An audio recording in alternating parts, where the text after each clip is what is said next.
Bonjour, à la fin de cette vidéo vous saurez comment vendre sur Amazon FBA, c'est-à-dire expédié par Amazon. Mais juste avant ça, je voulais venir sur la différence entre le marché américain et le marché français. Donc le point .fr c'est la France, le point .com c'est les États-Unis, au cas où. Et je voulais vous montrer la différence de chiffre d'affaires qu'il est possible de réaliser. Donc là j'ai pris un produit au hasard, donc des tuyaux d'arrosage. Et on peut voir que le premier de la niche il est à 6000 ventes à 50 dollars, ce qui fait à peu près 300 000 dollars de chiffre d'affaires. En sachant que c'est un produit saisonnier, donc là, on est en saison basse. Il est possible qu'en haute saison, il fasse genre 20 000 ventes par mois, plus d'un million d'euros de chiffre d'affaires mensuel. Et en France, le meilleur de la niche, c'est lui. Et il fait 100 ventes à 40 dollars, bon, un peu plus de 100 ventes, on va dire 5 000 euros par mois maximum, ce qui est ridicule. Il faut savoir qu'aux États-Unis, il y a eu 440 milliards d'euros de chiffre d'affaires l'année dernière. Et en France, il y a eu 40 milliards d'euros. Donc la différence, elle est de fois 11 en moyenne sur tous les produits. C'est énorme. La seule différence aussi, c'est qu'il faudra être beaucoup plus professionnel. Il faudra mettre des meilleures photos, des meilleures descriptions, des meilleurs bullet points, etc. Et évidemment, je ne vous conseille pas de vendre ce genre de produit parce qu'il est déjà bien installé, il y a énormément de commentaires, etc. Bon, il y a une méthode pour trouver des produits avec un gros chiffre d'affaires, pas énorme, mais entre 50 et 100 000 euros par mois, avec trois quatre concurrents et quelques commentaires, pas beaucoup, et où il est très facile de s'installer.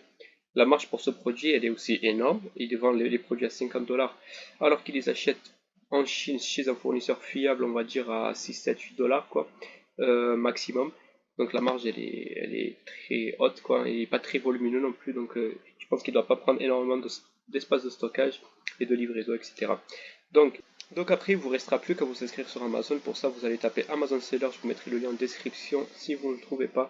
Le point .fr c'est pour la France et le point .com c'est pour les États-Unis. Si vous n'êtes pas encore très à l'aise avec Amazon, vous pouvez commencer par la France, il y aura beaucoup moins de chiffre d'affaires, mais par contre, ça sera beaucoup plus facile. Ou alors, vous pouvez aller directement sur le point .com, c'est ce que je vous conseille de faire si vous vous sentez à l'aise.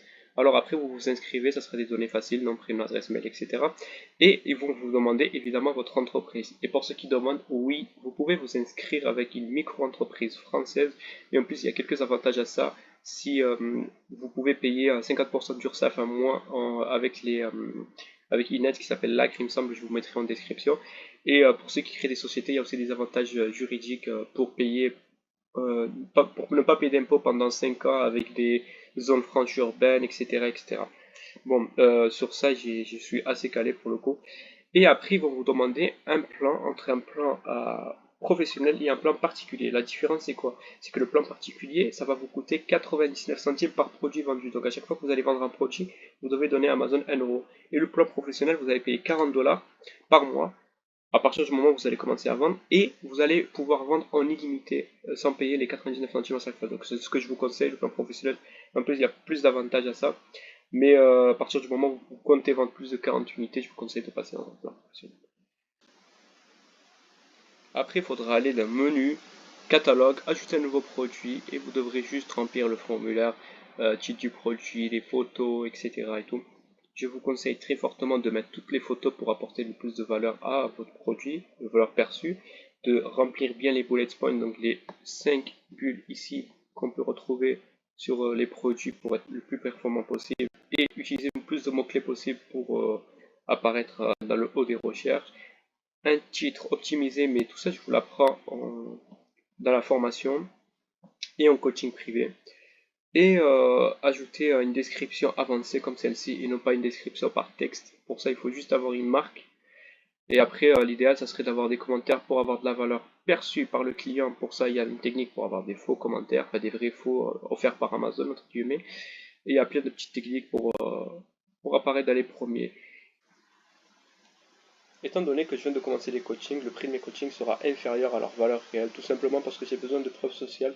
J'ai besoin que les premières personnes qui soient coachées donnent leur avis, c'est ce qui m'importe le plus, qui montrent qu'ils ont bien réussi à vendre, qu'ils ont bien réussi à trouver un fournisseur, un produit, etc. Pour ceux qui demandent, dans mes coachings, il y aura, d'abord on va parler des statuts juridiques, le meilleur statut à avoir, etc., des avantages et des inconvénients aussi, parce qu'il n'y a pas que du bien.